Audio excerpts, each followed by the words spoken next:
13তম সংশোধনী অসাংবিধানিক হয়েছে, 16তম সংশোধনী অসাংবিধানিক হয়েছে, 15তম সংশোধনী অসাংবিধানিক হয়েছে। এগুলো তো পার্লামেন্টেই পাশ হয়েছিল। তাহলে সুপ্রিম কোর্ট অসাংবিধানিক বলল যে, এর অর্থ হলো এটা, পার্লামেন্টে আপনি যা ইচ্ছে তাই করতে পারবেন না। বাংলাদেশের পার্লামেন্ট সভারিন না। বাংলাদেশের পার্লামেন্ট যে সভারিন না, বাংলাদেশের সুপ্রিম কোর্ট এটা বলছেন। দেখেন, আমি পড়ে শোনাই ষোড়শ সংশোধনীর রায়ের অংশ। Only the people are sovereign and only the constitution is supreme. All other institutions are merely the institutions or agencies to fulfill the greatest purposes enunciated in the constitution. Supreme court বলে দিচ্ছে, শুধুমাত্র জনগণই সার্বভৌম আর সংবিধানই supreme. আর parliament বলি, সরকার বলি, বিচার বিভাগ বলি, এগুলো সব হলো সংবিধানের অধীনে আলাদা আলাদা অঙ্গ। এগুলো সুপ্রিম না।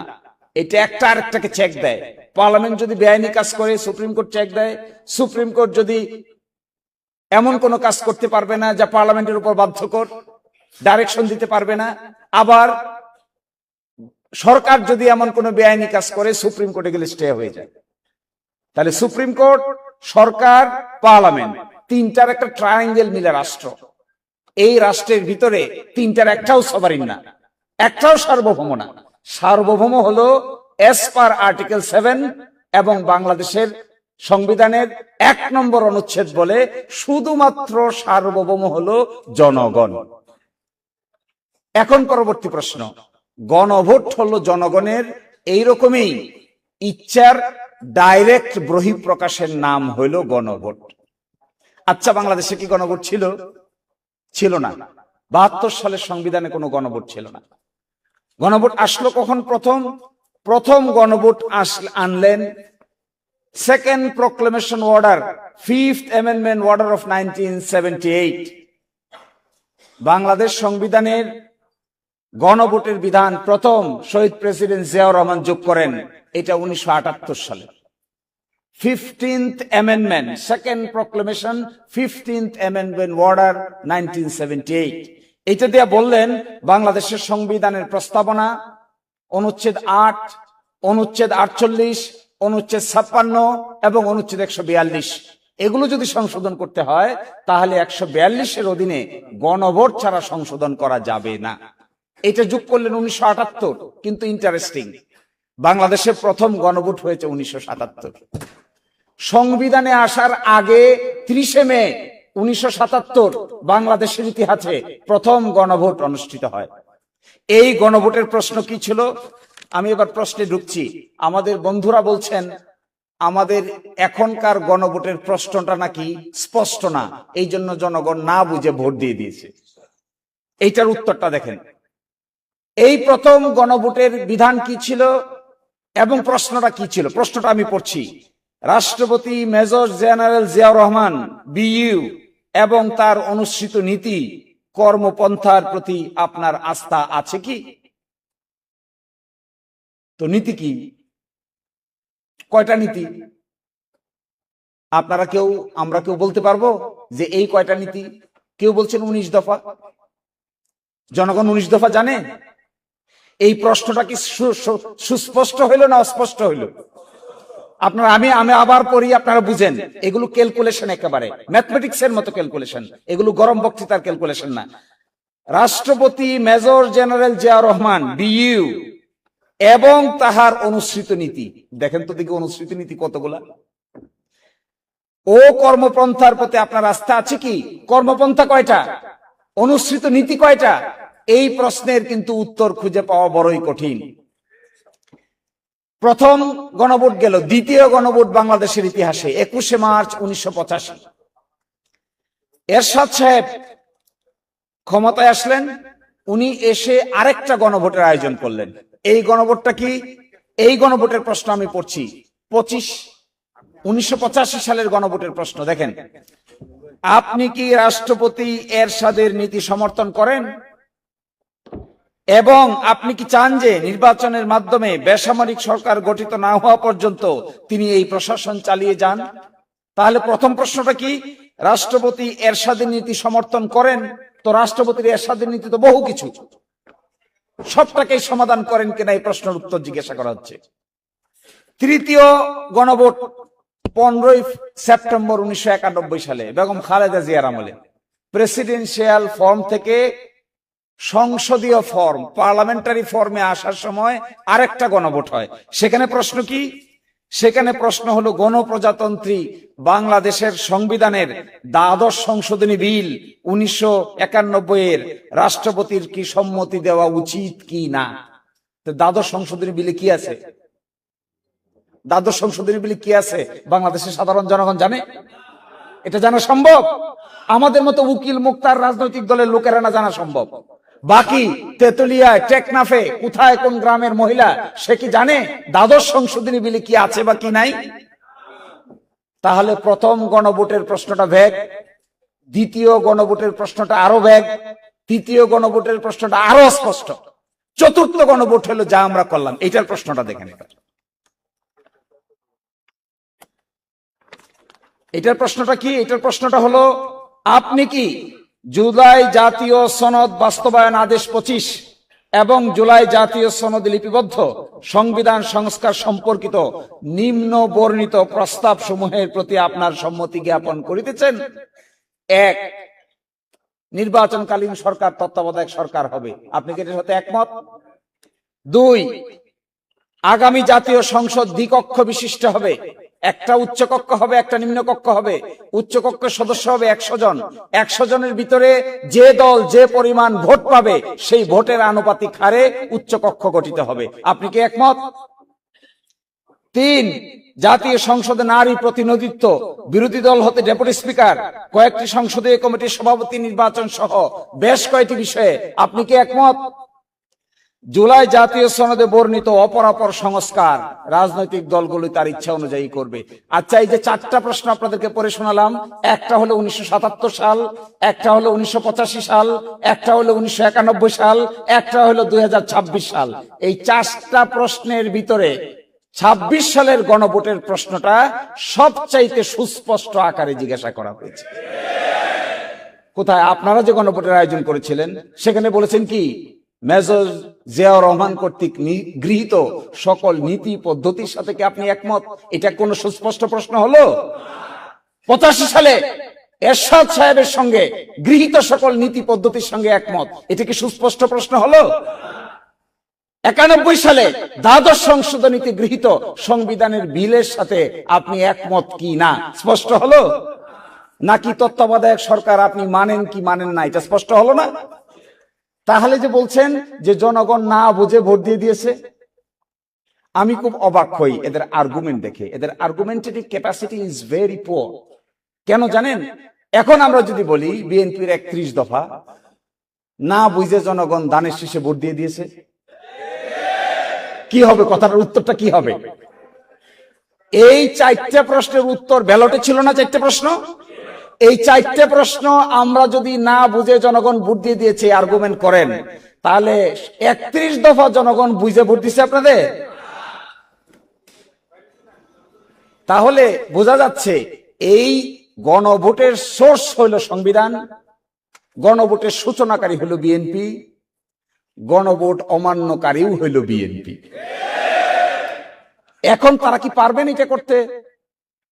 অতীতে যখনই অমান্য করেছেন তখনই ক্রাইসিস হয়েছে। আমি দেখাচ্ছি আপনাকে কোথায় ক্রাইসিস হয়েছে।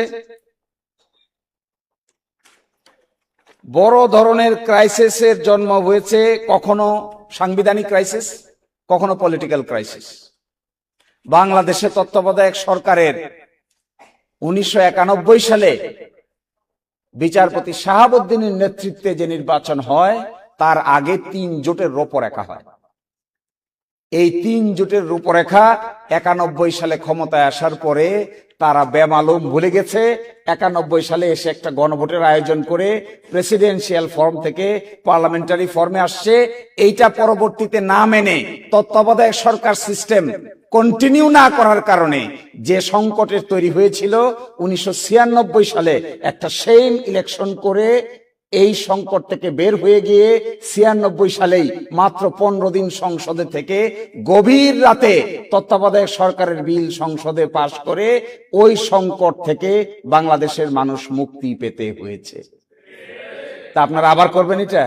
আবার গভীর রাতে পার্লামেন্ট বসিয়ে আরেকটা গণভোটের রায় মানার চেষ্টা করবেন? আশ্চর্য ব্যাপার। ওই সময় কি হয়েছিল জানেন? বাংলাদেশের ইতিহাসে সময় শেষ নাকি? আচ্ছা, বাংলাদেশের ইতিহাসে পার্লামেন্ট বয়কট নামে একটা কেস আছে, পার্লামেন্ট বয়কট কেস। যখন মাগুরাতে উপনির্বাচন হলো, খুবই বাজে উপনির্বাচন হলো, সকলে আন্দোলন করলো। আওয়ামী লীগ, জামাত ইসলামী, জাতীয় পার্টি পার্লামেন্ট থেকে বয়কট করলো। পার্লামেন্ট বয়কট করে পার্লামেন্টে গেল না। 90 দিন পার হয়ে গেল। বাংলাদেশের সুপ্রিম কোর্ট একটা রেফারেন্স চালু করলেন। রাষ্ট্রপতি জিজ্ঞাসা করলেন, 90 দিনের বেশি ওনারা পার্লামেন্টের বাইরে আছেন, ওনাদের পার্লামেন্ট সদস্য আছে কি নাই? এটাকে বলে পার্লামেন্ট বয়কট কেস। বাংলাদেশের ইতিহাসে এইটাই প্রথম রেফারেন্স। ওই রেফারেন্সে প্রথম উত্তর এসে সকলেই বয়কট করলো, ক্রাইসিস হলো, আন্দোলন হলো, কিন্তু একটা নির্বাচন হলো, কেউ পার্টিসিপেট করলো না। অবশেষে রেজাল্ট কি হলো? তত্ত্বাবধায়ক সরকার আপনারা গভীর রাতে পাশ করা ছাড়া আর কোন রাস্তা খুঁজে পান নাই। দ্বিতীয় গণভোট 1985 সালে যে গণভোট অনুষ্ঠিত হয়, এরশাদ সাহেব করেন, এটাতেও তেমন কোনো পার্টিসিপেশন ছিল না, কেউ অংশগ্রহণ করে নাই, একতরফা গণভোট, কিন্তু অনেক ভোট কাস্ট দেখানো হয়। অবশেষে সেই ভোটে কি হয়? শেষ পর্যন্ত 90-এর গণঅভ্যুত্থান হয় এবং এরশাদ সাহেব বাধ্য হন চলে যেতে। আবার 1991 সালে বেগম খালেদা জিয়া এসে যে গণভোট করেন, ওই গণভোটের রায় মেনে নিয়ে তারা পার্লামেন্টারি গভর্নমেন্ট চালু করেন। কিন্তু সেখানেও 91 সালে এসে 96 সালে এই সিস্টেমটা ঠিক রাখতে পারেন নাই। সবচাইতে জটিল প্রশ্ন, গতকালকে দেখলাম আমাদের মিস্টার হোম মিনিস্টার বলেছেন যে গণভোট বৈধ। শুনেছেন কালকে? উনি আইনের একটা নীতি আছে, এটাকে বলে ফ্যাক্টাম ভ্যালিড। আপনারা দেখবেন একটা ইংরেজি শব্দ এখানে উনি ব্যবহার করেছেন, এটা মূলত ল্যাটিন শব্দ, ফ্যাক্টাম ভ্যালিড। ফ্যাক্টাম ভ্যালিড মানে হলো এটা যেটা আসলে বৈধ না, কিন্তু হয়ে গেছে তাই বৈধ। কেমন কি? যেমন আপনি অপ্রাপ্ত বয়স্ক একটা ছেলে একটা মেয়ে বিয়ে করে ফেলেছে, সন্তানের জন্ম হয়ে গেছে, আইনে বলা আছে 18 বছর আর 21 বছর, কিন্তু বিয়ে করে ফেলেছে 15 বছর আর 17 বছর। বিয়েও করে ফেলেছে, সকলে দাওয়াত খেয়ে ফেলছে, অনুষ্ঠান হয়ে গেছে, সন্তানের জন্ম হয়ে গেছে। এই ক্ষেত্রে আমাদের আইনে একটা নীতি বলে, এটাকে বলে ফ্যাক্টাম ভ্যালিড। ফ্যাক্টাম ভ্যালিড হলো বিয়ে যেহেতু হয়ে গেছে, সকলেই যেহেতু মেনে নিয়েছে এবং যেহেতু সন্তানের জন্ম নিয়েছে, আইন অনুযায়ী 18 এবং 21 বছর না হলেও এই বিয়েটা বৈধ বিয়ে। তো বাংলাদেশের এই পার্লামেন্ট যে গণভোট হয়েছে, উনি কালকে স্বীকার করেছেন, প্রথম দেখলাম ফ্যাক্টাম ভ্যালিড হয়েছে। ফ্যাক্টাম ভ্যালিড যদি স্বীকার করেন, তাহলে অবশ্যই আপনাকে সংবিধান সংস্কার পরিষদের মিটিং ডাকতে হবে। কারণ কি? কেন ডাকতে হবে? কারণ এখানে দেখেন, ফ্যাক্টাম ভ্যালিড স্বীকার করে তো বিপদেই পড়ছে। আমরা এটা নিয়ে এখন অনেক কথা বলবো। দেখেন, গণভোটে উপস্থাপিত প্রশ্নের উত্তর প্রদত্ত সংখ্যাগরিষ্ঠ ভোট হ্রাস সূচক হইলে কি হবে? তো স্বীকার করছেন তো গণভোট হয়েছে, বলেন এটা বৈধ তো। কালকে দেখবেন বারবার বলছেন বৈধ তো, ফ্যাক্টাম ভ্যালিড এই কারণে বৈধ তো। ফ্যাক্টাম ভ্যালিড যদি বৈধ হয়, তা পরবর্তী কাজ কি আপনাদের কাজ হলো গণভোটে উপস্থাপিত প্রশ্নের উত্তরে প্রদত্ত সংখ্যাগরিষ্ঠ ভোট হ্রাস সূচক হইলে কি করবেন? নির্বাচিত প্রতিনিধিদের সমন্বয়ে একটি সংবিধান সংস্কার পরিষদ গঠিত হইবে। তাহলে এখন গঠন করেন, এখন ডাকেন। বলছেন তো বৈধ, তাই ডাকেন না কেন? এখন ডাকতে হবে। যদি না ডাকেন, তাহলে আপনি এটাকে নিজের বিরুদ্ধে নিজে অবস্থান নিতে হবে। আশ্চর্য কাণ্ড কারখানা। আরেকটা, আমার সময় শেষ, আর অল্প কথা বলি, আমি শেষ করে দিচ্ছি। দেখেন, খুবই আশ্চর্যজনক ব্যাপার। ইন্দিরা গান্ধী একসময় প্রাইম মিনিস্টার ছিলেন 1971 সালে। থাকা অবস্থায় রাজনারায়ণ নামে এক লোক ছিল, তার সঙ্গে ইলেকশনে দাঁড়ায়। ইলেকশনে দাঁড়ানোর পরে ইন্দিরা গান্ধী জিতে যায় 11,173 ভোটে ইন্দিরা গান্ধী জিতে যায়। তখন তিনি প্রাইম মিনিস্টার। রাজনারায়ণ গিয়া হাইকোর্টে মামলা করে যে ভুয়া ইলেকশন করে ইন্দিরা গান্ধী আমার হারাই দিছে। হাইকোর্ট বলে কথা ঠিক, ইলেকশন ভুয়া, ইন্দিরা গান্ধী ভোট জালিয়াতি করে রাজনারায়ণকে হারিয়ে দিয়েছে। এর বিরুদ্ধে ইন্দিরা গান্ধী প্রাইম মিনিস্টার তখন সুপ্রিম কোর্টে আপিল করে। সুপ্রিম কোর্টে আপিল করলে পরে সুপ্রিম কোর্ট আপিল পেন্ডিং থাকা অবস্থায় ইন্দিরা গান্ধী সংবিধান পরিবর্তন করে ফেলে। যেহেতু প্রাইম মিনিস্টার, ভারতের ইতিহাসে সবচাইতে চাতুরীপূর্ণ কাজ এটা। তার বিরুদ্ধে মামলা, হাইকোর্টে মামলা হেরে গেছে। এই সময় সংবিধান সংশোধন করে বলতেছে নির্বাচন নিয়ে কোনো আইন কিংবা কোনো আদালত কোন ধরনের কোন আদেশ দিতে পারবে না। সুপ্রিম কোর্ট বলছে এই যে সংশোধনী আপনি করলেন, সংশোধনী করে এই কথা বললেন যে কোন আদালতে প্রশ্ন উত্থাপন করা যাবে না, এই সংশোধনীকে ভারতের সুপ্রিম কোর্ট অসাংবিধানিক ঘোষণা করে দিল। ইন্দিরা গান্ধী কিন্তু তখন সিটিং প্রাইম মিনিস্টার। একটা বিরাট ক্রাইসিস দেখা দিল। আমার মনে হয় এখন আমাদের আদালতে যে জিনিসটা পেন্ডিং আছে, গতকালকে ওনারা বলেছেন যে আদালতে পেন্ডিং আছে, আগামী 19 তারিখে আদালত খুলবে। খোলার পরে আমরা আশা করছি সংবিধান সংস্কার বাস্তবায়ন আদেশের প্রশ্ন উত্থাপিত হবে। যদি বাংলাদেশের আদালত তার মেরুদণ্ড সোজা করে দাঁড়াতে পারে, তাহলে এই ক্ষেত্রে তাদের উচিত হবে সরকারের বিরুদ্ধে রায় দেওয়া। গণ অভ্যুত্থান কি সংবিধান মেনে হয়? জগতে কোথাও শুনছেন কেউ এই কথা বলে যে গণ অভ্যুত্থান হয়েছে সংবিধান মেনে? সংবিধান মেনে তো গণ অভ্যুত্থান হয় না। গণ অভ্যুত্থান হয়েই তো বাইরে থেকে, এবং একইভাবে এখানে বাইরে থেকে হয়েছে। এখন এটাকে আদালতের সাবজেক্ট ম্যাটার বানিয়েছেন। আমি আপনাদেরকে লাস্ট অনুরোধটুকু এটাই করার, আমার কনক্লুশনটা এটা যে যদি গণভোটের ফলাফল মেনে নিয়ে সংবিধান সংস্কার সভার বা পরিষদের অধিবেশন ডাকা না হয় এবং সংস্কার থেকে সরে যাওয়া হয়, সংবিধান সংস্কার সভার অধিবেশন চলার কথা 180 দিন, 180 দিন পরে এটা বিলুপ্ত হয়ে যাওয়ার কথা। তারপরে 180 দিনের পরে আর 30 দিন পরে উচ্চকক্ষ হয়ে যাওয়ার কথা পার্লামেন্ট ভেঙে দুই টুকরা হয়ে যাওয়ার কথা, একদিকে নিম্নকক্ষ একদিকে উচ্চকক্ষ। উচ্চকক্ষ গঠিত হওয়ার কথা 100 জনকে নিয়ে, তার মধ্যে ভোটের পার্সেন্টেজ অনুযায়ী বিরোধী দলীয় জোট প্রায় 40% ভোট পেয়েছে, 100-র ভিতরে 40 পাওয়ার কথা, আর বাকিগুলো অন্যরা ভাগযোগ করে পাওয়ার কথা। এই কর্মকাণ্ড যদি আপনারা প্রদর্শন না করেন আর গণভোটের রেজাল্টটা মেনে পরবর্তী পদক্ষেপ যদি না নেন, তাহলে এটা হবে বাংলাদেশের ইতিহাসে, আমার মনে হয় বাংলাদেশ না, আমি এখানে 26টা দেশের নজির নিয়ে আসছিলাম, এত কিছু বলার এখানে চান্স নাই। একেবারে সুইজারল্যান্ড থেকে শুরু করে সর্বশেষ শ্রীলঙ্কা পর্যন্ত এই 26টা দেশে একটা উদাহরণ নাই যে পৃথিবীতে মানুষ গণভোটের রায় মানে নাই, এইরকম কোন উদাহরণ দুনিয়ার ইতিহাসে আর একটাও নাই। তো আমি আপনাদেরকে অনুরোধ করব, আপনাদের উচিত হবে, আমাদের সকলের উচিত হবে এই গণভোটের রায়টা আপনারা মেনে নেবেন। You will comply with the referendum, and according to the referendum you will comply with the other provisions of the order, and you will call for constitution reform. অ্যাসেম্বলির মিটিং ডাকবেন, সেই মিটিং 180 দিনের মধ্যে শেষ করবেন। শেষ করার পরে দ্বিকক্ষ বিশিষ্ট পার্লামেন্ট হয়ে যাবে, সংস্কারগুলো বাস্তবায়ন করবেন, গণভোট ইমপ্লিমেন্টেড হবে। তখনই বাংলাদেশ একটা নতুন যাত্রার সূচনা হতে পারে। আর যদি তা না হয়, তাহলে যেই লাউ সেই কদই থেকে যাবে। আরেকটা সাংবিধানিক ক্রাইসিস তৈরি হচ্ছে, অনাস্থার ক্রাইসিস তৈরি হচ্ছে, কোর্টে গিয়ে ক্রাইসিস তৈরি হচ্ছে। আমি খুব অবাক হই, এই রাজনৈতিক প্রশ্নের সমাধান তারা কোর্টে নিয়ে গেছে। আচ্ছা বলেন তো, তত্ত্বাবধায়ক সরকারের সমাধান বাংলাদেশের কোর্ট দিয়ে বাংলাদেশের ইতিহাসে কি ভালো হলো না খারাপ হলো? তত্ত্বাবধায়ক সরকার প্রবর্তন করেছিলাম আমরা রাজনৈতিক ভাবে, এটাকে ওনারা নিয়ে গেছেন কোর্টে, কোর্টকে বলছেন অসাংবিধানিক।